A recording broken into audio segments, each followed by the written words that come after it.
انتظروني في برنامج الجسر يوم الخميس مع اخونا حبيبنا والاكل الاصيل المصري الاصيل اخونا الحاج صبحي كابر. ازيك يا استاذ؟ ربنا يخليك. ربنا يخليك حبيبي. كل عام وانتم طيبين.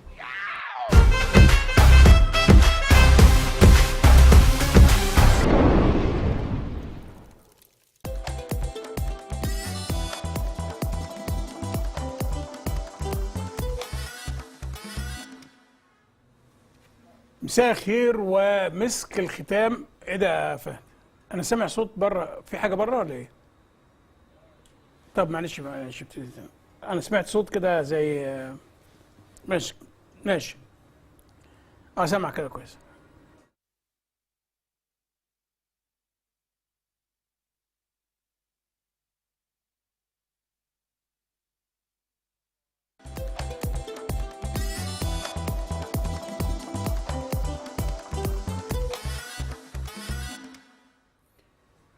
ومسك الختام مع شخصية لما تنظر إليه تنظر في عينيه تشوف مصر، تشوف النيل، تشوف الهرم، تشوف خان الخليلي، تشوف الطيبة المصرية، تشوف النفس المصري في الأكل، تشوف صبحي كابر. صبحي كابر اللي بيقول عليه ظاهرة هو مش ظاهرة، هو واقع. فالأول أنا خلينا أرحبه بالحاج صبحي كابر. اهلا بيك. اهلا بيك. ربنا يعزك حاج صبحي. انسان طيب وربنا يكرمك. الله يخليك. وانا فعلا لما يعني بنظر لعينيك بشوف مصر. ربنا يعزك. بشوف مصر الطيبه، مصر الحلوه، مصر الكريمه، مصر اللي يعني بتعطف على العالم كله. ربنا يعزك. وده يعني انا بعتقد ان دي حاجه من عند ربنا. الحمد لله. يعني وضعها فيك. الحمد لله. كلمني صبحي كابر. بقت الناس دلوقتي اللي بيزور مصر سواء مصري عربي اجنبي بيجي بيزور الهرم وخان الخليلي والمتحف المصري والقلعه ولازم يروح ياكل عند صبحي كابر. دي نعمه من نعم ربنا، وانا عايز بس ساعتك اشكرك واشكر البرنامج واشكر القناه واشكر الشيخ صالح ونشكر كل اخواننا المصريين في مصر وفي امريكا ونقول لهم كل سنه وانتم طيبين. ربنا يخليك. قول لي صبحي كابر اولا فسر لي الاسم الاول. صبحي معروف صبحي. انا اسمي الحقيقي صبحي السيد. صبحي السيد. اتشهرت جبت بنتي سميتها كابر. ربنا يخليها. فهي حياتي وهي كل حاجه في الدنيا بالنسبه لي. وربنا يكرمك. فاتشهرت بقى بصبحي كابر. يعني انت ابو كابر. فطلعت عليا صبحي كابر، فانا خدنا الاسم حتى سجلناه علامه تجاريه صبحي كابر. علامه تجاريه صبحي كابر. ومشي صبحي كابر. ومشي صبحي كابر واحده واحده من تحت الصفر لحد الحمد لله. الحمد لله. ربنا يجمع النعمه اللي احنا فيها. انت يعني انا عايز اقول لحضرتك حاجه. انا لفيت كتير في العالم، في دول كتيره في امريكا وفي اوروبا، ما شفتش مطعم زي مطعم صبحي كابر. الحمد لله. نعمه من نعم ربنا. حقيقي الحمد لله. فدي نعمه فعلا من نعم ربنا. لما بنراعي ربنا بيراعينا. طب كلمنا بسيط كده لان احنا مشاهدينا في امريكا وفي كندا بيشوفوك دلوقتي وعايزين يعرفوا كتير عن صبحي كابر. فببساطه كده ازاي بدأ صبحي كابر؟ حياتك بدأت ازاي؟ صبحي كابر تعب في حياته في البدايه لحد ما بقى صبحي كابر. يعني باترينا محل تحت السلم، باترينا في الشارع، وجاء في الشارع، طاسه في الشارع، كنت على الضيق. وسبحان الله العاطي كل ما يعني ايه بتراعي ربنا بيراعيك، كل ما بتراعي الغلابه ربنا بيزودك. ففضلت اكبر واحده واحده واحده واحده واحده بقيت صبحي كابر. بقيت صبحي كابر. شغلت ناس كتير. ما اهتمتش بان الشخص ده جنسيته ايه، دينه ايه، ملته ايه. لا. الشخص كويس اللي بيجي لك الدين لله، اللي بيجي عايز يشتغل بنشغله. وربنا كل واحد بيجي برزقه. كل واحد بيزود العماله والله العظيم 3. ربنا بيزود الرزق. لدرجه ان انت شغلت ربات بيوت يعني ستات ما كانتش بتعمل اي حاجه خالص. معايا 260 واحده ست. 260 واحده ست شغاله تعمل الملوخيه وتعمل الثوم وتعمل الصلصه وتشتغل في المطبخ وتعمل المحشي والحاجات دي كلها بيعملوها. طيب التيست او الطعم اللي هو المميز اللي انا ما دقتوش في اي مكان تاني يعني. ورغم ان هم 260 بيشتغلوا. 260 ست. لكن الاستاف عندنا بفضل ربنا يعني 1600 بني ادم بياكلوا من المحل ده. 1600 شخص أسرة. بيشتغل. 1600 اسره شغاله في المحل غير اللي وراهم بقى، كل واحد فاتح بيت وفاتح دنيا.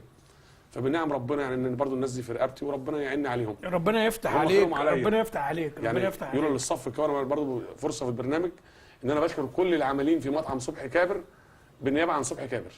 بشكرهم بجد والله ان هم اللي وقفوا جنب مني وهم اللي حفزوني وهم اللي كبروني انا بيهم بالصف اللي معايا.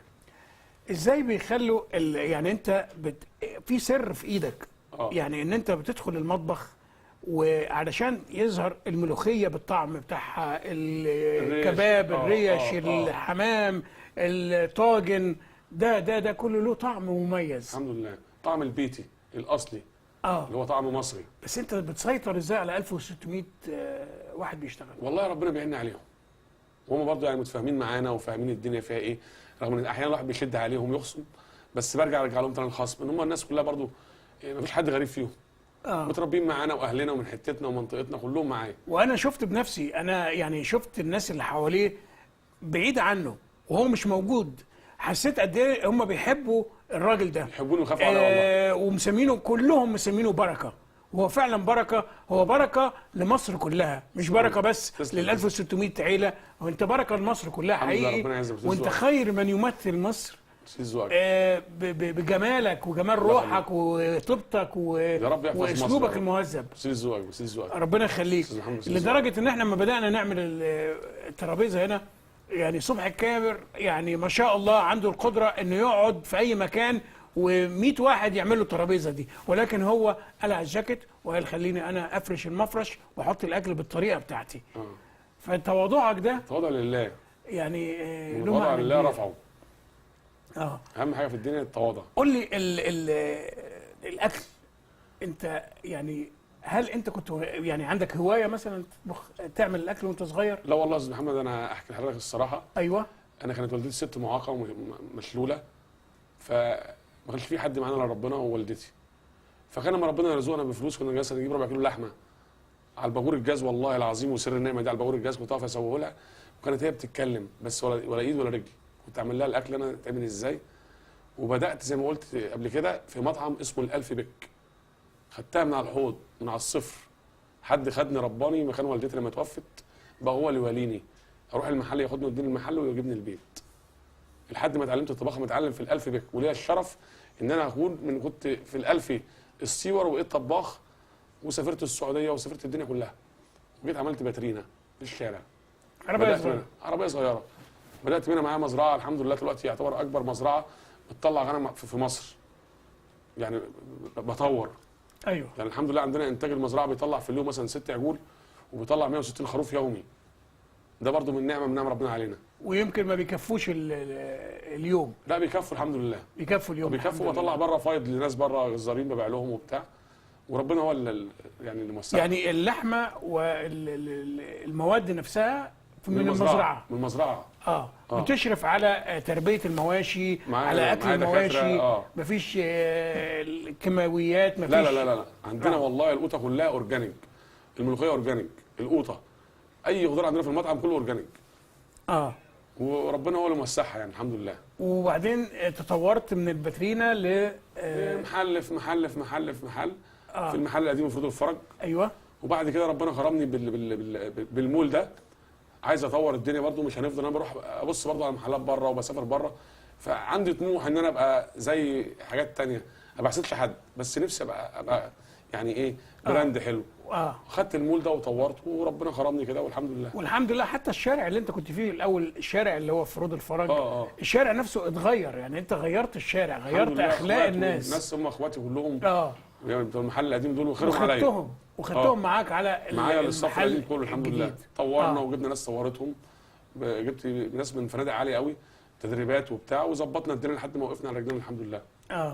انا زرت المحل وشفت نوعيه الناس اللي موجوده، كل انواع الشعب، مش الشعب، كل انواع العالم، شفت الاجانب وشفت العرب وشفت المصريين وشفت الناس الاغنياء وشفت الناس الفقراء وشفت الناس المتوسطين، شفت مصر كلها عند الحاج صبحي كابر الحمد لله. فالحمد لله. وحتى وفد الكنيسه القبطيه من امريكا لما جه ساعه افتتاح الكاتدرائيه كانوا موجودين عندنا في المطعم ونورونا وشرفونا المطعم عندك وكانوا مبسوطين جدا الحمد لله، سواء المصريين الاقباط. انا كلمه اقباط دي يعني كلنا اقباط، يعني كل مصر احنا مصريين، دي حقيقه. ولكن كان معاهم ناس امريكان وكان معاهم وفد امريكي، كانوا مبسوطين كان أوي مبسوط وفرحانين جداً. بطريقه كانوا مبسوطين وفرحانين جدا والحمد لله يعني. اه اه ما ده ما خليكش مثلا تفكر ان انت تتفرع للخارج، لان انت بتمثل مصر، بتمثل الاكل المصري. انا عايز اقول لحضرتك حاجه، الاكل اللي انت بتعمله ده احنا افتقدناه من زمان قوي. اه يعني طعم اللحمه مختلف، اه ما اعرفش ايه السبب، يعني اديني السر بتاع، او مش السر، يعني ايه السبب، ايه السبب ان لما باكل بمبار عندك غير ما باكله في حته تانية؟ هتصدقني؟ ايوه عشان فيها لله. يعني عشان في يعني فيها لله كده، يعني الواحد كل ما تزود لله يبقى ربنا معاك شريك، ربنا بيوسعها عليك وبيحل طعم الاكل الزبون ويحبب فيك الناس.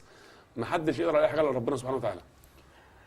يعني مش عارف الكلام ده اقول فيه ايه، لان الكلام ده هو الكلام العلمي، هو الكلام الصح، اللي هو لما ماكدونالد او كنتاكي فرايد تشيكن او المحلات العالميه كلها بدات، وفعلا لما عشان ينتشروا كانوا بيشتركوا، وكان بيبقى فيه فلوس او في جزء من الدخل بيروح للشاريتي، والشاريتي بتكبر. فزي ما في ماكدونالد وكنتاكي في امريكا، في صبحي كابر في مصر وفي الدول العربيه. احنا في دبي، في الجميره في دبي. ونتمنى نطلع امريكا، نفتح في امريكا. ده ان شاء الله. نتمنى يعني لازم. اه وبس باللحمه بتاعت مزرعه صبحي كابر، بامر الله، بلحمه صبحي كابر بامر الله ان شاء الله. طيب انا شفت نظام في المحل عندك، يعني احنا رحنا من غير ما نقول لك ومن غير حاجه خالص ومن غير ما فيش اي معرفه ولا اي حاجه خالص، عشان بس تبقوا في الصوره. احنا دخلنا على المحل، كل الناس قالوا لنا تقعد ساعتين ثلاثه قبلها، قلنا ما فيش مشكله، ساعتين ثلاثه نعمل حسابنا. رحنا المحل قالوا لنا اطلعوا الدور اللي فوق، فطلعنا الدور اللي فوق، افتكرنا ان الدور اللي فوق ده قاعه افراح وفي ناس يعني فرح، احنا دخلنا غلط. فبنقول لهم معلش احنا داخلين غلط. قالوا لا دي قاعه الانتظار، تقعد تشرب شاي وتشرب وسيرفيس، والناس دي كلها بتخدمك مجانا، انت بتنتظر ان انت يبقى لك ترابيزه تحت. بس ما خدتش وقت برضه، يعني ما خدتش الوقت اللي احنا كنا متوقعينه. بنحاول نسرع. انا والله العظيم بشكر كل الزبائن بتوعي ان هم بيستحملوني في زحمه وفي حلو وفي مري. بحاول ان هو النعمه الواحد فيها دي اولا ربنا والزبون، فبخاف على الزبون قوي. فربنا يعيني ان شاء الله، وبقى شغال في الدور الثالث ده بوضبه يعني. وبشوفك انت في كل يوم موجود في المحل. ما بسيبش المحل والله خالص، كل يوم موجود كل يوم. بقف على شغلي وابص على ده وارجع على ده واشيك على ده. انواع بقى، في انواع مختلفه. انت يعني انا دقت الملوخيه عندك، يعني ما اكلتهاش، يعني الملوخيه دي بتفكرني بايام امي الله يرحمها زمان، لما كانوا البركه والسمنه البلدي والاكل الاورجانيك زي ما ايوه اورجانيك. كل حاجه نفس التست بتاع زمان. انا بقى بحاول اعمل التست بتاع زمان. عارف يا حاج صبحي، انت حسستني، يعني انا لما باكل الاكل بتاع جسمي اشعر، لان رجعتني الايام الحلوه. حقيقي من الاكل بتاعك. الايام الحلوه رجعت تاني وتبقى احلى من الاول، تبقى زي الفل ان شاء الله. وروحك الجميله وعينيك الجميله اللي هي يعني الطيبه طالعه منها دي، زي ما بيقولوا هنا بايه، تخلي اي واحد يتبنك كده، يقف قدامك يسمع بس. ده من نعم ربنا والله، ده شرف لنا يا استاذ محمد، يعني كلام سعادتك الحلو والله ده حاجه حلوه. فقول لي يعني انت الملوخيه مثلا بتعملها مختلفه غير اللي بيعملوها في البيت؟ يعني هي بس ايه، بنراعي ربنا فيها قوي في اي حاجه بنعملها. الحريم بينظفوها ويقطفوها ويشهقوا برضه وبتاع وكده. ويشهقوا برضه. صحيح. الشهقه دي يعني ايه؟ ده سر من سر الملوخيه. صحيح. سر من سرها ان هي الشهقه دي. معقول؟ يعني ده بيحصل فعلا؟ حقيقه. فاحنا يعني ايه، بنحاول نرجع العصر القديم، وبرضه مع التطور الجديد، ان احنا نسبق الدنيا ونبقى برضه في تطور وشكل جديد. وبتشرف على مثلا المطبخ، على نظافه المطبخ، على نظافه الناس اللي بتشتغل. بشرف ومعايا ناس برضه بتشرف، يعني معايا برضه ناس في ظهري برضه. ايوه. مدير جوده، مدير سيفتي، بنحاول نظبط الدنيا. نفسي ابقى انا يعني فندق مصغر. طيب انا شفت نظام عندك، النظام ده يعني من اصعب ما يمكن ان هو يتنفذ على اي مستوى في العالم. يعني شفت ان احنا قعدنا الاوردر جه ويتر بكرافته مش عارف ازاي، جه حد تاني قدم الاكل، جه البنات حطوا الملوخيه، سيستم ماشي بدون اخطاء. السيستم ده هل انت استوردته من مكان، اتعلمته في حته او؟ لا انا زي ما بقول سعادتك بسافر بره، يعني كان نفسي اعمل الخيال ده، فنفذتها في مصر وجبت ناس تدرب مؤهله للكلام ده، مديرين من فنادق عاليه بيدوا الجست يعني مثلا تدريب يومي لحد النهارده من يوم ما فتحنا، تدريب يومي الصبح وبالليل، ومعايا ناس مديرين هم اساس المحل القديم. يعني انت مقتنع ان انت يبقى فيه دايما تدريب؟ لازم يبقى في تدريب، لازم يومي عشان نبقى احسن ونتطور، ما نفضلش على تحت، لا نطلع. طب انت في التعليم وصلت لحد فين؟ والله انا كان نفسي اتعلم، ما اتعلمتش خالص، ما بعرفش اقرا واكتب، ودي حاجه يعني من لا ضمن لا الحاجات لا لا ما تقوليش كده. والله ما بعرفش اقرا واكتب، ما فضلش اروح مدرسه، او ما كانش فيه فلوس ولا كان في وقت زمان ان انا اروح مدرسه. بس النهارده معايا عيالي بعلمهم في احلى مدارس في مصر، احلى تعليم. واللي انت بتعمله ده انت عامل مدرسه، بس بعرف دي أقرأ مدرسه صبحي كابر. ده مش مدرسه، دي جامعه صبحي كابر. بس دي ذوقك. بجد والله. ايوه بس دي ذوقك. يعني بس للاسف يعني بقى العيب اللي فيا ان انا ما بعرفش اقرا واكتب. عمليه التدريب اللي هو زي ما بنقول عندنا السيمينار والتريننج اللي لازم كل شويه وتعمل ابديت والكلام ده. مرتين في اليوم، شفت الصبح يتدرب وشفت بالليل يتدرب. كل يوم كل يوم على اعلى مستوى، على اعلى حتى تدريب. اللي اتدرب قبل كده؟ حتى اللي اتدرب قبل كده كل يوم التدريب. طيب قول لي يعني صبحي كامر ازاي يومه بيبتدي؟ يعني بتصحى الصبح الساعه كام وبتعمل ايه طول اليوم؟ يعني يبدا معايا من 6 الصبح، اروح المذبح، ابص على الغنم بتتذبح وتتختم وتروح المحل. انت بنفسك؟ بنفسي انام لحد الساعه 12، اقوم الساعه 12 اخش المحل ابص على الدنيا لحد ما احس ان انا تعبان، اقوم داخل المكتب نايم ساعه او ساعتين وارجع تاني المحل لحد الصبح، لحد تاني يوم الصبح. حتى تاني يوم الصبح، وماشيه الدنيا على كده.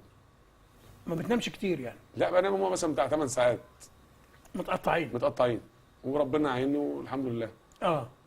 بتشوف ولادك امتى؟ والله العظيم صدقا بالله لا اله الا الله بقالي 10 ايام ما شفتش عيالي. قد ايه الولاد؟ يعني عندي كابر 11 سنه ومحمد ومصطفى 3 سنين. ربنا يخليك. الله يبارك. وكابر ايه الناس الولاد بيقولوا لها في المدرسه ايه بيتعاملوا معاها زي بنت صبحي كابر يعني بنت حاجه كبيره يعني. يعني بيحبوها الحمد لله، محبوبه كابر في المدرسه بقى. تعزم اصحابها بتجيبهم مطعم بتجيبهم كابر هي روح يعني. هي روحنا كلنا. الله يخليك ربنا بجد والله. انت بتخلي الناس كلها دي كل الناس تحبها. الله يخليك. صحيح. الله يخليك يا محمد. قول لي انت هل مثلا في يعني نوع معين من او توليفه معينه بتعملها خاصه بالزبائن بتوع صبحي يعني انت في سر معين مثلا بتضيفه في الاكل او في هي الخلطه الخلطه بتاعتنا فضل ربنا يعني غير خلطه اي حد خالص. غير خلطه اي حد. ان كانت الكفته، ان كانت تتبيله اي حاجه بعيد عن اي حد خالص. انت بتشرف على الخلطه دي؟ بايدك. هل مش قلقان مثلا ان حد ياخد الخلطه دي ويعملها في حته ثانيه؟ لا معايا يعني مش عايز اقول لك ايه، انا ماليش اخوات بس معايا ناس واقفه في ظهري احسن من اخواتي. الصناعيه معايا في المحل احسن من اخواتي. انا مأمنهم وهم اخواتي، هم عزوتي. يعني اللي في المحل الصف اللي شغال معايا من اول بتاع الحوض لحد لما مؤاخذه مدير المحل هو اخويا. ويبقى في ما بتقلقش منهم. لا ما بتقلقش ان واحد ياخد الخلطه دي او السر ده ويعمله في حته ثانيه او كده، وحتى لو عمله في مكان ثاني برضه دي بتاعت ربنا. ليك والرزق بتاع ربنا. طيب هل في فرق بين ما كنت في الباترينا او في العربيه الصغيره والمحل الكبير، بين محل رود الفرج وبين المحل الكبير؟ هو في فرق في ايه بقى؟ في السيستم، في السيفتي، في الهيجين. يعني بنحاول نظبط الدنيا، عايزين نتطور، البلد بتتطور، فكان لازم ان انا اتطور والحق نفسي. اللي مش هيلحق نفسه ويطور نفسه مش هيفضل زي ما هو محلك صرف. فانا بحاول اطور الدنيا. قلت في السيستم وفي السيفتي. يعني والهيجين عندنا اعلى هيجين. انا واخد يعني جوائز بالنسبه للحاجات دي. طب انت حضرتك انت بتقول لي يعني تعليم ما كملتش. ما بتعرفش تقرا وتكتب. والكلام اللي بتقوله ده كلام دكتور متمكن في الجامعه. تسلم لي بجد والله. حبيبي يا استاذ محمد حبيبي. يعني ده يعني بيخلي الواحد يؤمن ان احنا فعلا لو الواحد راعى ضميره وراعى ربنا هينجح بصرف النظر عن ايه خلفيته. بص يا استاذ محمد، النهارده لما بيجي واحد بيشتغل عند واحد يعني ايه بيراعي ربنا معاه، بيحفزه كل شويه، بيديله حافز، بيديله اما بالك بقى الخالق لما انت مثلا بتراعيه وخايف على ان الزبون مش شايف الاكل. فاحنا بنراعي ربنا والله العظيم. عندنا مطبخ، اعلى مطبخ مش عايز اقول في مصر، في العالم. مهندسين عاملاه على اعلى مستوى. حته الهيجين فيه ده حاجه عاليه. فربنا سبحانه وتعالى لازم يكافئك. ومشكله، يمكن مشكله مصر في اماكن كتيره ان هي بتبتدي حاجه كبيره قوي وبتبتدي، وبعدين تبتدي تهبط شويه بشويه، لانه مفيش صيانه، مفيش الاشراف الدوري. هتبص تلاقي ناس مثلا من المشاهير يفتح مطعم وبتاع عشان يعمل له قرشين ويسيبه بقى وكله لكن انا شايف ان انت جوه المطبخ نفسه. جوه المطبخ ما بيسيبوش. حتى بالنسبه لصيانه المطبخ والحاجات دي كلها، معايا اللي هم اسسوا المحل 13 واحد، اداره صيانه للكهرباء وللمواتير ولكل حاجه. عندي فريق عمل للصيانه، تكييفات عمل ليها. يعني الحمد لله بظبط الدنيا على اعلى مستوى بامر الله. انا يعني فريق العمل هل بيختلف من المحل اللي في الشارع للمحل الجديد؟ لا، هو بس مختلف من ايه؟ زودنا الامان شويه، ظبطنا الدنيا، السيفتي زي ما قلت سعادتك، الهيجين بقى، يعني بقى حاجه امان غير الاول. كنا في الشارع طبعا الاول الحمد لله كان اكل بيتعمل هنا واكل بيتعمل هنا، فهنا تنظيم في المحل الجديد ده منظم، كل حاجه معروفه بتتعمل فين حته وبتطلع ازاي، تقدم للجست ازاي كده. طيب يعني انا شايف يعني انت عندك مؤسسه كامله متكامله الحمد لله، ما بين باركينج للسيارات، في ناس بتشتغل فيه، ما بين مخبز، ما بين مجزر ومحل جزاره، ما بين مزرعه، أيوة. ما بين مطعم، وما بين صيانه ومهندسين، يعني ناس كتيره في وراك جيش بيسترزق من صبحي كابر. هو ربنا جعلني سبب للناس، مش كل ده لصبحي كابر. صبحي كابر يمكن اقل واحد فيهم، بس هو ربنا بيقول ايه؟ يرزق البعض من البعض وهو غني عن البعض. صحيح. وانا معاهم، برزق معاهم رغيف ويتقطع كده، كل واحد بياخد حته. وبسمع، يعني انا عارف انت ما بتحبش تتكلم في الحاجات دي، بس بسمع ان في ناس كتيره برضو اللي هم ما بيقدرش انت بتجيبهم، الناس اللي مش قادر ان هو يطلب ربع كباب او ربع او الريش او مش عارف ايه، وبيجي لك ما بتبخلش عليه. والله وهو ده اللي منجحنا، يعني هو ده اللي منجحنا، ان المحل فيه لله كتير قوي، هو ده اللي منجحنا ومشاركين ربنا فيه. يعني مش بتاع الواحد المحل ده، جزء لينا وجزء للعمال وجزء لربنا، وهو ده اللي منجح بفضل ربنا يعني. طيب انت لما لقيت ان يعني صفوة المجتمع احيانا والمشاهير ونجوم السينما ونجوم الرياضة وعربيات لامبورجيني ومرسيدس وبي ام الدنيا دي كلها بتيجي عندك، ما حسيتش بالغرور؟ ما حسيتش ان انت يعني فوق الناس دي كلها؟ لا لا لا لا، حاشا لله، لا لا لا، ما كنتش هوصل اللي انا فيه ده. يعني بتتغلب على كده ازاي؟ يعني دي انا عايز اتعلم منك والناس كلها تتعلم منك ازاي كبريائك يعني ازاي بتتغلب على الشعور ده؟ لا، انا مش بطبعي، ما اعرفش يعني مش بطبعي انا بتواضع. كل ما الواحد يبقى متواضع كل ما ربنا يزيده اكتر. يعني ما فكرتش ان انت عندك امكانيات ان انت تبقى احسن من كل الناس دي كلها، وربنا مديك الامكانيات ان انت تبقى في وضع افضل، ان انت ما تتعبش نفسك يعني زي ما كنت وانت زي ما تعبت زمان؟ في نوع من انواع كده ايه الغرور اللي هو بيصيب مثلا فنان او فنانه لا لا لا. او لاعب كوره او ما بحبوش والله. يعني انا اقول لك معايا عربيه بتكسف اركبها في مصر، ابقى محروق. كل مشاوير وكل وقتي بجيب مكنه. يعني جاي لك النهارده، جاي لك مع محمد فيديو جايبني بمكنه. ما بحبش اركب عربيات ولا احب اسوق عربيات في مصر. كل رايح المزرعه، رايح مطروح، رايح كده بركب العربيه بس، بعيد عن مصر، فيسبق. طب احنا اتكلمنا على تطوير صبحي كابر كبزنس، ولكن كصبحي كابر كشخص بقى، انت بتطور نفسك ازاي؟ يعني انت، يعني انا شايف ان انت مدرسه، يعني الناس تتعلم منك في اشياء كتيره، في مبادئك، في اخلاقك، في طريقتك، في اسلوبك في الاداره. ازاي انت بتطور نفسك؟ يعني تنصح ازاي الناس تطور نفسها كده؟ يعني بقول مصر حلوه وجايه، يعني بامر الله الايام اللي جايه تبقى حلوه قوي والله، وانا عندي امل بكده بامر الله، والدنيا حلوه. فلازم نطور نفسنا كلنا، اللي مش هيلحق يطور نفسه مش هيبقى كويس، يعني هيفضل في النازل. كلامك يعني كل ما نطور نفسنا هنطلع. كلامك مظبوط. يعني انت شايف ان مصر ان فيها شغل. فيها شغل والله. والله ما لقينا عماله تشتغل والله. عم يقول لك مفيش شغل مفيش شغل. مفيش عماله. النهارده بتدور على العامل بيبوس ايده عشان يشتغل. صحيح. والله العظيم اقسم بالله بيبوس ايد العامل عشان يشتغل. وبياخدوا 5000 جنيه في الشهر محترمين و100 100 وما 5000 جنيه في الشهر. 5000 جنيه في الشهر النهارده وبيدور على العماله. ويقول لك مفيش عماله العماله كتيره. والله ما لاقيين عماله. طب والشباب اللي هم عمالين يشتكوا ليل نهار وان احنا ما اشتغلناش والحكومه ومش الحكومه. في ناس بقى دي عايزه تصحى من النوم تاكل وتشرب وخلاص مش عايزه تشتغل. لكن الشغل في مصر والله العظيم 3 الشغل كتير بس الناس تشتغل. يعني مصر عايزه الناس تشتغل. عايزه اللي يشتغل يعني هنبقى احسن من كده كمان لو الناس اشتغلت. شايف مصر رايحه فين؟ والله العظيم شايفها رايحه للصح وهتبقى احسن دوله ان شاء الله بامر الله. ربنا حافظها لحد يوم الدين مصر دي يعني. شوف مذكوره في القران كم مره. والله انت كلامك يعني يتاخد بيه. لان انت ما اتكلمتش على حاجه وما قلتش حاجه ما نفذتهاش وما اتحققتش.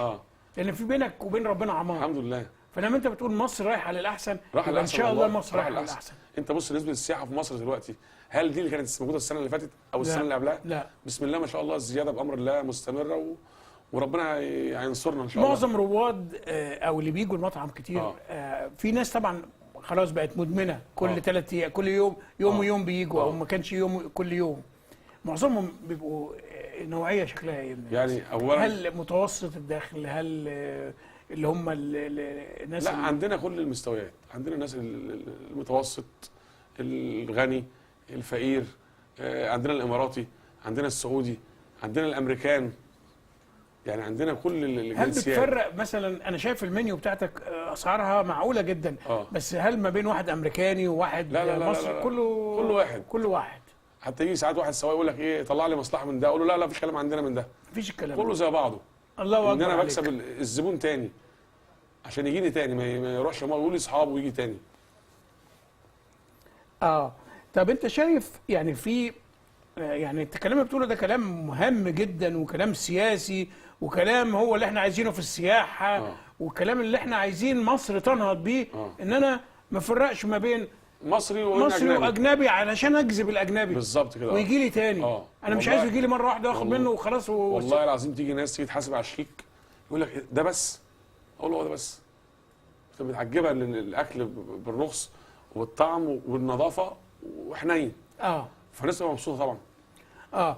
وانا شايف ان الناس اللي حتى اللي بتشتغل في المحل في نوع من انواع الاخلاق والذوق. غير يعني بحس الناس وبحب بيشتغلوا بحب. شغال بحب هو حاسس ان هو شغال في حاجته. وتفضل يا فندم ومش عارف يعني كلام ايه بتحس ان هو وسواسيه كل الناس زي بعض. والله اعمل لهم قلت لهم المحل ده قبل ما يكون بتاعنا ده بتاعكم انتوا قبل مني انا. فهو العامل شغال حاسس ان هو شغال في حاجته. فلازم يعمل كده يعني. طب انت شايف الفرق ما بين صبحي كابر والمطاعم التانية اللي هي برضو في بعض المطاعم هنا في مصر كويسه ومشهوره ولكن في فروق في فرق. انت شايف ممكن يكون هل مثلا ان الناس دي بتستعمل لحوم او كده مجمده او من طرق مختلفه؟ ما اعرفش الكلام. ما بروحش اي مطعم. انا ما بعديش من قدام اي مطعم حتى لو ليا سكه في الشارع قدام مطعم بتكسف اعدي من قدام منه. ما بروحش حته مطعمي بس ده اللي لان هو الرزق من عند ربنا. ما بروحش ما اعديش من قدام مطعم خالص حتى غريب ولا اعرف حد فيهم. مطعمي وبس. طيب انا عارف ان انت فاتح في الامارات في دبي في الجميره في الجبيره. ازاي بتدير الجبيره وانت قاعد في مصر؟ انا بسافر كل مثلا 13 يوم 3 ايام. كل 13 يوم 3 ايام. واخد الصف من هنا برضو مربيهم على ايدي. يعني الصف واخده من هنا من مصر. كل الصف من هنا من مصر. واخدين مثلا حوالي بتاع 46 واحد مصريين من مصر على اعلى مستوى. السيستم بتاعنا الرسمي بتاع مصر هو الرسمي بتاع دبي وماشيين الدنيا دي مهدمينها واحده واحده كده. طيب هل ممكن صبحي كابر يبقى فرانشايز على مستوى العالم؟ يعني يبقى في مثلا زي ما في دبي يبقى في انجلترا يبقى في نيويورك يبقى في اكتوبر في الشيخ زايد في القاهره التجمع في العاصمه الاداريه الجديده. هو في مصر نفسي بس يبقى هو فرع مصر واحد بس. ليه اللي هو عشان نبقى مسيطرين على الدنيا. لكن بره اتمنى من ربنا ان احنا نبقى فرانشايز نفتح في العالم في السعوديه وفي الكويت والبلاد دي كلها. اتمنى من ربنا ان احنا نفتح يعني عالمي. بس تبقى زي كنتاكي وماكدونالدز كده. انت احسن كتير، ربنا يعزك. لان اكلك صحي. الحمد لله، ربنا يعزك. حقيقي اكلك صحي. تسلم تسلم. يعني اكل من المزرعه مباشره. اه ده اللي احنا كل العالم كله بيرجع له تاني. آه. مش مصنع اللحمه. مش لحمه مصنعه. دي لحمه طبيعيه. والله طبيعيه، ويوم بيومه، يعني شغالين يوم بيومه، تاني يوم بيومه. وانا شايف انت حضرت ترابيزه يعني. الله اكبر عليها يعني. انا بيني وبينك الترابيزه دي مش عارف الواحد يعني، ودي اللي احنا بنشوفها في المطعم. بس محيره يعني، تبتدي من هنا ولا تبتدي من هنا ولا اي تبتدي حته من تعجبك، هنا. اي حته تعجبك. اي حته تعجبك. قول لي انت بتحب ايه من الكلام ده كله؟ والله كل حاجه اكتر باكلها. حاجه. ها؟ اكتر حاجه بتحبها ايه بتاكلها؟ صدقني الكفته. الكفته. مدمن كفته، مدمن كفته. مدمن كفته ومكرونه. ومكرونه. احبها قوي يعني. طب انا هقدم لك كفته. حاضر. هقدم لك كفته. لا انت بقى عايزين نقدم لك سعادتك حاجه، ناخد كفته وسعادتك فين ايه؟ انا الكفته طبعا انا ايه، ربنا يخليك. بس انا كده الناس اللي بتشتغل معانا دي كلها كده شكلهم كده هي لا الناس عاملين مشاكل يعني. لا مختلف. ايه رايك حضرتك؟ هو ده اللي احنا كنا في المحل. هو ده تيست واحد ما بيتغيرش، النهارده بكره السنه الجايه تيست واحد.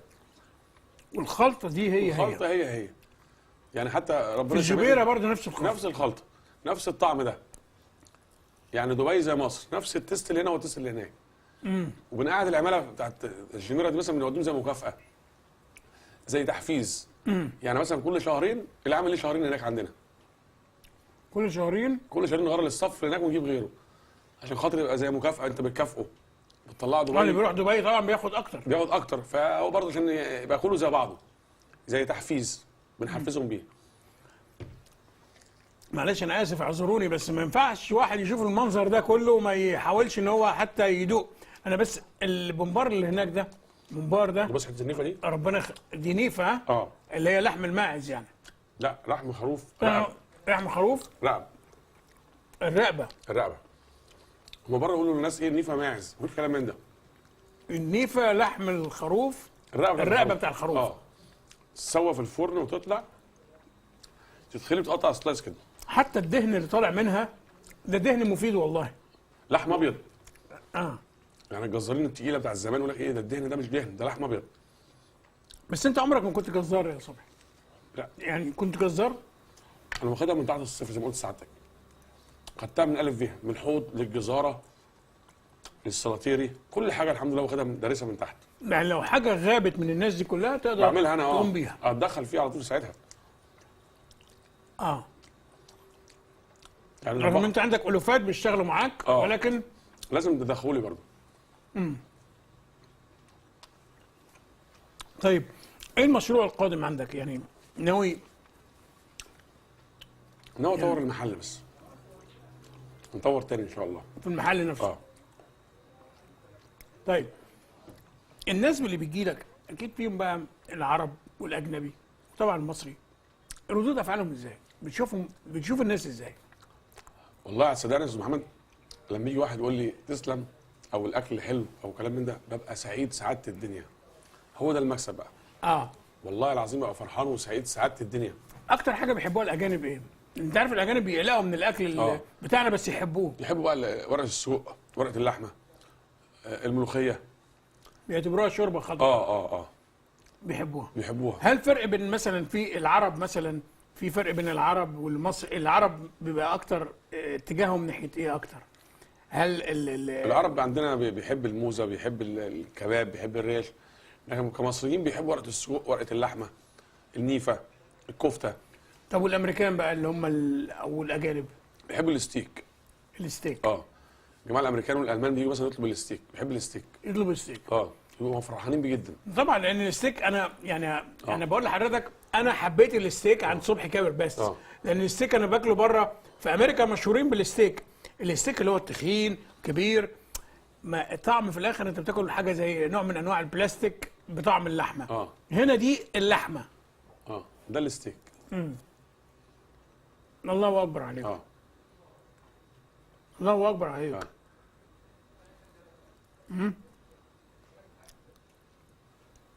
في احسن من ده ايه؟ ما هي دي مصر اهو، المصري الاصيل صبحي كابر، وده الاكل الاصيل بتاعنا، وده النيل، والنيل ورانا، اجمل من كده ايه؟ وفي عينيه الطيبه، طيبه المصري الاصيل الفلاح المكافح. طيب نتكلم بقى على الطواجن. اه موضوع الطواجن ده اختراع يعني برضه. ايوه وطواجن فته وطواجن مش عارف فته عندنا، فته وعكاوي وبطاطس وباميه وبسله، كل الطواجن عندنا. عكاوي اللي هي نشرح لي شويه كده عن العكاوي. اللي هي دير العجل، اللي هي اللي بيقولوا عليها بقى ايه بالبلدي الفياضه. لا خليها لان دي هتاخد مني مجهود. دي العكاوي اللي هي الجزء بتاع دير العجل. ديل العجل. ديل العجل. هي دي بقى يعني الفياجرا الرباني. والله يعني اعلى حته لحمه في العجل هو الديل ده. فياجرا طبيعي. لا يبقى انا يبقى انا ادوقها دي اكيد 100%. ان شاء الله يعني. طيب وعندك كمان اللي بتعمل ورق عنب. عندنا ورق عنب وعندنا مخاصي وعندنا كلاوي وعندنا كبده. عندنا اعلى منيو في مطعم بتاعنا بفضل ربنا. والاكل اللي هو الحاجات مثلا اللي هي السقط بتاع لا ده ما بتعملوش. لا كرشه وفيش. انت عندك ركن للمشويات. وفراخ فراخ شيش وفراخ تكه. وكفته وطرب. كفته وطرب ونيفه وستيك. حمام محشي. وزندي ضاني محشي. حمام محشي. ركن مطبخ حاجات كتيره. ممبار. رز بسمتي، رز طبيعي، مكرونه بشاميل. فته. طاجن فريك. طاجن فريك باللحمه او طاجن فريك بالحمام. طب عايز اقول لك يعني الاكل ده الناس انا متهيألي يعني اكل زي ده لا يقاوم. ما حدش يقدر يقاومه يعني. ما تقوليش بقى لا دايت ولا مش دايت، لان الاكل ده انا بشعر ان هو صحي. يعني حقيقي انا بشعر ان الاكل ده صحي. عامل دايت بيجي ياكل مشويات بقى، كفته ياكل ستيك، ياكل كباب، ياكل ريش، نيفه، الحاجات دي بتبقى منزوع منها الدهون على الفحم. فبالتالي بيبقى حلو للدايت يعني. وشايف حتى في مشروبات تختلف شويه يعني. احنا لما دقنا الليمون بالنعناع عندك كان مختلف عن اللي احنا بنشوفه بره. لا عندنا فريش، وزي ما قلت ساعات والله اورجانيك والله.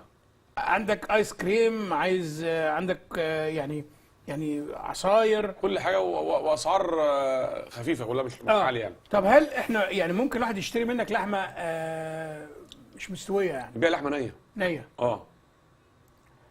ممكن تكون متبله مثلا بالتتبيله بتاعتك. بندي للزبون بقى ساعات يقول لك انا عايز كفته، بديله كفته عادي. عايز لحمه ستيك بديله. عايز ريش بديله. عايز فراخ متبله بنديله. يعني هو كل اللي بيعمله ان هو بيحطها في الفرن عنده او كده. في البيت. في ناس غاويه الكلام ده، في ناس حد غاوي وتطلع كابر. هي نفس الخلطه. لكن الاكل اللي هو الجاهز هل بتعمل دليفري؟ بنعمل عندنا دليفري وتجاويه. لحد فين بقى؟ اي حته في مصر. ويوصل الاكل سخن. عامل على ابلكيشن اوبر ايت. على الابلكيشن بتاعها. صبحي كابر. اوبر ايت على صبحي كابر. صبحي كابر على اوبر ايت. دي اوبر تتشرف بيك. يعني اوبر تتشرف بيك. بنحاول ان احنا نطور البلد. البلد حلوه والله، مصر جميله جدا، ففي تطور الناس تلحق نفسها وتطور نفسها وتظبط الدنيا. وزي ما ساعات بقول لك النيل ورانا اهو، والخير ورانا وقدامنا، خير في ظهرنا وخير قدامنا، فلازم نلحق نفسينا. يعني متهيأليش ان انا يعني احلى حلقه عملتها، يعني الحلقه دي يمكن رقم 156 دي احلى طاقه ايجابيه خدتها، والذ واطعم حلقه اتعملت من ساعه ما بدانا البرنامج ده. يا استاذ محمد، لان انا قاعد قدام شخصيه تتعلم منه، تحبه، تحس ان انت مستريح، قلبك مستريح، طيب، مصري اصيل. والله لما تشوف عينيه هتشوف زي ما بقول لحضراتكم الهرم، هتشوف الاثار المصريه، هتشوف الحب والطيبه بتاع الراجل المصري. يعني حب الام، لما اتكلم على امه كلامه اختلف. الله يرحمه. الله يرحمها. الله يرحمه. الله عايز أقول لك على يرحمها. حاجه يا استاذ محمد، ان الشعب المصري ده شعب طيب جدا، ولما بيقابل اجنبي بيرحب بيه ويحطه في دماغه. فدي يعني عايز اقول لسعادتك من الحاجات الحلوه في مصر، ان احنا شعب يعني ايه طيب وبنحب الناس. فوالله العظيم السياحه في مصر ليها طعم غير السياحه بره خالص. والله اقسم بالله. عندنا السياحه في مصر ما يعني ايه. انت سافرت بره وشفت؟ شفت السياحه بره. آه. مصر ام الدنيا زي ما بيقولوا في السياحه، في كل حاجه جميله في بلدنا، وشعبها الطيب، الناس الطيبه. لما تقابل واحد غريب بتضيفه في بيتك، دي حاجه جميله في العالم. يعني شعب بتاعنا احن شعب في الدنيا. خلي بس واحد يحصل له حاجه تلاقي كله يتلم حوالين منه ويقف معاه. مش موجوده بره الكلام ده. طيب اكيد الحاج صبحي عنده ابتكارات، لسه في دماغك حاجات عايز تعملها في الاكل نفسه. يعني عايز تعمل حاجه جديده في الاكل. نفسي. ايه الجديد اللي انت نفسك يعني ناخد سابقه كده منك كده؟ انا ان شاء الله حاجه واحده كده من ضمن يعني. انا والله العظيم يعني يا استاذ محمد انا ما بحسدش، بس بغير على اكل عيش. ده اكل عيش اللي انا باكل منه ماما. نفسي اعمل زي براك. تعمل ايه؟ زي براك. اه شويه اللي هم الشغل اللي بيتعمل ده نفسي اطوره وابقى زيه. مش غيره ولا حسد، نفسي اطور الدنيا كده. براك ده تركي. ان احنا عندنا امكانيات في مصر مش موجوده في تركيا. بس انت يعني احنا اكلنا احسن منهم. انت احلى منه بكتير. انا رحت اكلت عنده والله. الاكل احنا مصر سفت احلى عالي. منه بكتير. بس احنا ما فيش عندنا الفينش. فانا بحاول ان انا اعمل الفينش ده وابقى مصر ام الدنيا. يعني عايز تبتدي تعمل مثلا زي الخروف المحشي. عملته. عملت الموز اللي هو بيخليها دي والحاجات عملتها، كل حاجه عملته. نفسي يعني يبقى زي ما هو في السياحه عندهم هناك كده، يبقى صبحي كابر في مصر نمره 1. لقيت ان طاجن ورق العنب من ضمن الحاجات المطلوبه عندك على طول. شغال الحمد لله نار. ودايما لما تطلبه ياخد وقت شويه يعني لانه عليه سحب. والمحاشي عندنا الحمد لله يعني مشهورين بيها. بس انت احسن من المحل التركي ده الحمد لله. انا اتشرف والله العظيم. يعني الطعم بتاع الاكل، الطريقه، التعامل. انت يعني الواحد بيقعد في محل عند صبحي كابر حاسس ان انت قاعد في بيتك. الولاد اللي بيعملوا السيرفيس لك بتحس ان هم دول اخواتك بالظبط. ولادك. يعني انا الاحساس ما جاليش ان انا قاعد بره. مفيش الكلام ده بقى في الخدمه دي. مفيش بره في لا بره في تركيا مفيش الكلام ده. مفيش حد بيراقبني من بعيد ولا لا. وتاخد واجبك حتى لما يكون واحد عربي ياخد واجبه. غير هناك بقى. هناك تدفع ملايين. عايز اقول لك السياحه في مصر والله العظيم رخيصه جدا وحلوه جدا. طيب قول لي لو مثلا نصيحه لست البيت من صبحي كابر. طبعا هي مش كل يوم هيقدروا ياكلوا من بس انت لو انت بتدي نصيحه لستات البيوت عشان اكلهم يبقى كويس وحلو وجوازهم يبقوا راضيين عنهم واولادهم يحبوا الاكل في البيت بدل ما ياكلوا في الاكل الجانك فود ماكدونالد ومش عارف ايه والكلام الفاضي ده كله، ايه النصيحه لست البيت اللي هي اكلها يبقى كويس؟ يعني ايه اللي تعمله ان هي تحسن من اكلها؟ ما هو كل واحده يبقى لها نفس في الاكل. يعني كل واحده نفسها حلو في الاكل وفي واحده نفسها كده. هتصدقني واحده اول امبارح بتقول لي ايه؟ بتقول لي انا اجيب اكل من عندك يومي. ايوه. بتقول لي ما باكله في البيت، انا باكل عندك. اكلك رخيص وبلدي ونضيف والله زبونه اقسم بالله. وطبعا عندنا اكل على طول. مش عارف فكره السياحه تاخد اكل يومي. بس يمكن هي قريبه منك. بس اللي هم بعيد شويه. لا في التجمع. في اسكندريه مثلا. في التجمع بيجي لي ناس من اسكندريه والله سبحان الله. وطبعا بيجي لك انا ببقى فخور وسعيد لما يجي واحد يقول لي اجي لك من اسكندريه عشان اكل وارجع تاني. ببقى سعاده الدنيا في قلبي. هين عليا ان انا يعني ايه يا حاج صبحي. انا بعرف ناس جم مصر 4 ايام من امريكا. في الاربع ايام دول قال لك لازم نروح لصبحي كابر. فمش مش من اسكندريه بس انا بقول لك يعني وبيجي لنا من المانيا ايوه ما انا عارف بيجي لنا من كل حته. بس الستات اللي قاعدين مثلا في الصعيد هنا طبعا هم صعب انه يوصلوا مثلا كل يوم، ولكن لو نصيحه من صبحي كابر للناس دي يعملوا ايه في بيوتهم عشان يحسنوا من الاكل؟ يعني حته بس انت قلت لي النفس، بس النفس ده ازاي يعني؟ النفس ده بيجي ايه يعني؟ هو مش نفس ده من الصنعه. لا النفس ان انت بتهتم بالحاجه يحبوها. بتحبها وانت بتعملها. لازم تطلع حلوه، لكن مش عاملها قلبه وقومه وبتاع وكروت، لا. بهتم بالحاجه، تسبيكه بهتم بيها، بتبل الحاجه زي الناس، براعي الحاجه، بتطلع الاكل اللي تيست هو 100 100. الاهتمام بالحاجه، الاهتمام ان انت بالحاجة. بتقدر الحاجه، مش هتعمل الحاجه قلبه وقومه، لا. هو الاهتمام بالحاجه ده النفس، ان انت بتهتم بالشيء وتظبط ملح وتظبط حاجته، هو ده النفس الحلو. لكن مش حته بقى سمنه بلدي وسمنه هولندي، لا لا لا لا, لا. هو لازم فعلا الواحد يحب النفس. الحاجه اللي هو بيعملها. بتخدمها مظبوط، بتراعيها، هي لازم تراعيك.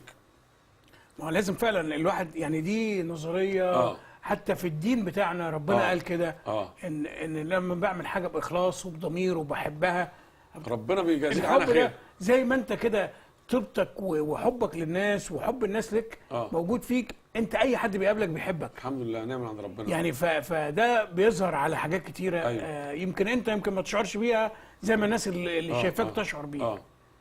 فالولاد اللي بيشتغلوا معاك بركه. ومسمينك بركه. مسميني بركه. ان انا اي حاجه بمشيها بركه ربنا وخلاص. يقول لي اعمال كتير، اقول له يا عم هاته يا عم دخله، مش عارف ايه كتير، اقول له يا عم شغله، وربك هو اللي بيرزق. لو انت رحت السعوديه شفت البك بيعمل ايه؟ ايوه. انا يعني الحمد لله نفسي ابقى زي البك كده. انا سافرت والله انت احسن. انت احسن. يعني نفسي ابقى زي البك كده مثلا بيسيطر وبيطلع. شوف البك بيطلع يعني ازاي، انا بقى يعني اكتر منه. فعشان كده ربنا كارم وربنا يكرمك ان شاء الله. ربنا هيكرمك اكتر بحب واكتر. بص بلدي دي بقى والله العظيم، انا بحب مصر حب ان انا اتغربت وما اعرفش قيمه البلد دي الا اللي مشي، الا اللي سافر بره ورجع. المعامله بره ازاي ومصر ازاي؟ مصر دي ام الدنيا. بيقول لك نيلها، هي فعلا نشرب من ميتها لازم يجي لها. استحاله يبعد عن مصر. وخلي بالكم الاكل ده كله بميه النيل. ميه النيل. ولما تاكل هنا هترجع له تاني. وهترجع تاني وتالت. مصر ام الدنيا. مصر. طيب قول لي يعني انت الناس اللي مسافرين بره والمغتربين وكده ونفسهم يجوا وبيبقوا قلقانين ان هم يجوا وخايف انه يعمل مشروع يعمل حاجه، تقول لهم ايه؟ اقول لهم والله مصر اعملوا مشاريع، والمشاريع حلوه، وفي حاجات استثمار كتير يعني في البلد اللي عايز يعمل مشاريع. والله العظيم 3 في بدر شفت حاجات في بدر، حاجات مشاريع معموله للصغار اللي هم المشاريع دول المستثمرين حاجات بص حاجات حديثه.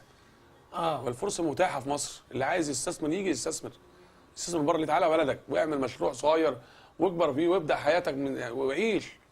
اصل مش هتفضل طول عمرك متغرب. فمصر فيها كل والله ملايين عماله. بقول لك العماله مش عارفه 30% وفاضل مش عارفه 17% او 7%. والله ملايين عماله. مصر يا باشا فيها فلوس. ده الكلام اللي احنا كلنا بنقوله. وان مصر يعني معطاءه. هبه النيل مصر فيها شغل، فيها كل حاجه. اللي عايز تحسن من مستواك هتحسن من مستواك. لكن في ناس عايزه تقعد تصحى من النوم. عايز تصحى من النوم مؤاخذه انا اسف يدوروا على استروكس، على حشيش، على مش عارفه ايه، ومش من الهوا. طب اشتغل وهات اللي انت عايزه. شفت الناس انت دي؟ شفت النوعيات دي نوعيات صعبه، وفي ناس حاولوا يجذبوك لا أنا الحمد لله ما ربنا بعدنا عن اي حاجه الحمد لله. عايز اقول لسعادتك اللي بيحب يشتغل، ما انا معانا الشغاله وربنا كرمها، معانا الشغاله راكبه عربيات. واحد شغال في المحل كلهم جايبين عربيات. ليه؟ عشان هم بيشتغلوا. بيريح في الاسبوع يوم واحد بس. كل اسبوع عندنا الاجازه يعني بالنوبه. النهارده فلان يوم الخميس، فلان يوم الجمعه، فلان يوم السبت. ماشيه دوره اجازات عندنا. فكلهم بسم الله ما شاء الله مبسوطين. لكن الفاشل بقى اللي هو ايه؟ يمسك 1000 جنيه ويقعد يصرفها. هيجيب عربيه منين؟ هيجيب مكنه منين؟ لكن الراجل اللي هو شغال مستمر وليه اجازه يوميا في الاسبوع ده هتلاقيه لما مؤاخذه معاه راكب عربيه. ما هو ده يخليني يعني اقول لك حاجه، ان انت ربنا كرمك ان انت تبقى قدوه للناس دي. يعني الناس دي اي حد محتاج لقدوه. مفيش واحد مش محتاج لقدوه. اي كبير لابد ان هو يكون له قدوه. فانت الناس اللي بتشتغل معاك دي انت قدوتهم، هم شايفينك. وعلشان كده ربنا كريمهم وبيشتغلوا وبيصحى الصبح يروح الشغل وبيريح يوم في الاسبوع. و8 ساعات شغل بيشتغلهم. و8 ساعات. 8 ساعات بس بيشتغلوا في اليوم. ما بتشتغلش حد اكتر من 8 ساعات. هم 8 ساعات. جرار، سفراجي، طباخ، مكواجي، اي حد عندنا 8 ساعات. انا عندي قسم ليندر غسيل الفوط والحاجات دي مفروشات على اعلى مستوى. بيشتغل 8 ساعات. انت ما تقوليش ان انت الحاجات دي اتعلمتها مع نفسك كده بس لوحدك. ما رحتش مدرسه تتعلم الحاجات دي؟ والله طلعت من سنه يعني ابتدائي كان نفسي اتعلم. يعني حقوق الانسان دايما تنادي ان الشغل يكون 8 ساعات بس. انت بتنفذه. عشان يقدر يديك طاقه بكره ويديك طاقه بعد بكره. الشركات الكبيره متقدمه كلها بتقول انه لابد من ان احنا يكون في عندنا تريننج وسيمينارز، وعلى الاقل شهر، يوم في الشهر اللي بيشتغل في شركه انت يومي عشان لو في غلطه حصلت امبارح انت اكتر من الجيش. بنحاول نظبط الدنيا كده. السيفتي والهايجين كل ده عندنا. كل ده عندنا ناس مختصه بالكلام ده. فيعني انت مؤسسه متكامله الكل يتعلم منك. يعني انا ليه بناخد النصيحه من الحاج صبحي؟ نصيحه الحاج صبحي وكلامه على مصر ده لا كلام وزير ولا كلام مسؤول في الحكومه ولا كلام رجل اعمال متعالي ابدا. ده كلام صبحي كابر. صبحي كابر بس اسمه كفايه. يعني انا قلت لقب قبله يبقى مش كفايه، لان صبحي كابر في حد ذاته لقب يتشرف بيه اي شخص. وكلامك ده يعني حقيقي من الشباب للكبار للمجتمع كله ممكن يتعلم منه. ولو اتبع الكلام ده متهيألي ربنا هيكرمه. والله البلد فيها خير. اللي ياخد له 5 فدان ارض ويزرعهم ربنا هيرضيه منهم مرضيه جامده. طيب احنا هنشوفك في امريكا؟ يا رب يسمح منك ربنا. يسمح منك ربنا. ناس كتيره بيقول لك هو عايزين يدعوك في البيت عندهم في امريكا. خدامينكم نجي لكم على عينينا. خلاص انا مش هسيب صبحي كابر قبل ما اخد منه وعد انه يجي على نيويورك ويزورنا ويشوف حبايبه هناك، انه يعرف ان حبايبه موجودين عبر البحار في كل حته على مستوى العالم كله، وان حلمه يعني انا عارف ان عنده احلام كتيره وان شاء الله ربنا هيحققها كلها. يا رب. انا متاكد من كده مع هذه الشخصيه يعني رائعه الجمال. الجمال والداخلي قبل الخارجي. الله يخليك يا استاذ محمد. ربنا يكرمك ويكرمك في اولادك وكابر تلاقيها فعلا كابر. يا رب باذن الله. يا رب باذن الله. محمد. عايز توجه كلمه للجمهور اللي بيشوفك، الناس اللي بتشوفك؟ اقول لهم كل سنه وانتم طيبين ويا رب يحفظكم ويحفظ مصر وكل سنه وانتم طيبين. وخلي بالك كاس الامم الافريقيه يا رب جايه فان شاء الله ان شاء الله مصر هتبقى احلى واحلى. وهيجي لك بقى الفرق الافريقيه والناس دي كلها هتجي لك، هنجيبهم كلهم على صبحي كامل. يا رب ان شاء الله ينوروا الدنيا. ان شاء الله عايزين نوسع شويه في المول. ناخد المول اللي جنبه. ما انا هو فوق بقى الدور الثالث هوضبه ان شاء الله باذن الثالث واللي بعده والروف، لانه هيبقى في الصيف ان شاء الله. على موضوع كاس الامم الافريقيه ده يكون خلصنا الدور الثالث بمشيئه الله تعالى. ورمضان ان شاء الله برضه فطار وسحور ان شاء الله باذن الله. ان شاء الله ربنا يكرمك كرم كبير. وانا حقيقي قدام الناس كلها انا يمكن شفتك مرتين بس انا حبيتك من قلبي جوه حقيقي يعني والله. ربنا يكرمك. ربنا يكرمك. يعني ده خير الختام ان انا يكون معايا صبحي كابر، وحاجه انا افتخر بيها ومبسوط بيها. ف تصبحوا على خير.